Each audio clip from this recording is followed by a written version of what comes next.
Humihingi ng tulong ang mga magulang ng isang bata sa Bangged Abra na may kakaibang karamdaman.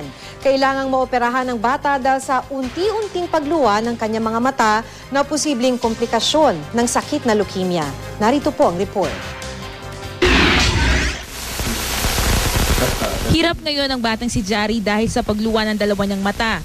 Kwento ng kanyang ama, unang nadiskubre ng mga doktor na may Bell's palsy ang bata. Ito ang pagkasira ng ugat na kumukontrol sa mga muscles sa mukha. Doon nila napansin ang paglaki ng isang mata ni Jari. Setyembre nang itakbo sa isang ospital sa La Union ng bata. Leukemia raw ang kanyang sakit ayon sa sumuring doktor.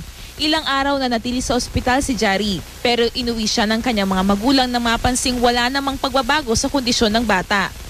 Kalpasan na kaya agawid kami mga makakita dyan bingkon.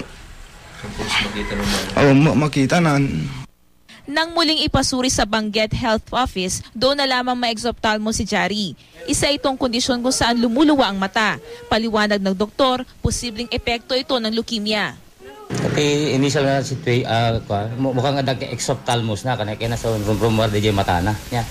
Tapos makita kira to yung pasyente may mukhang sigurado ka nga makakita dito yun tada to itsura ti mata na nga kaslamit lasagin ti ng balkot di mata na.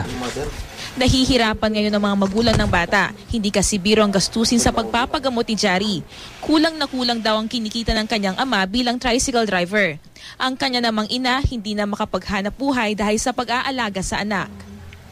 Kaya't mga maaputi agpatulong dito dati sayat nga puspuso na ta already kadarasan nga panawin kat may paagas ti anak ko di Manila. Katrina Aquino, Nagbabalita, Pilipinas.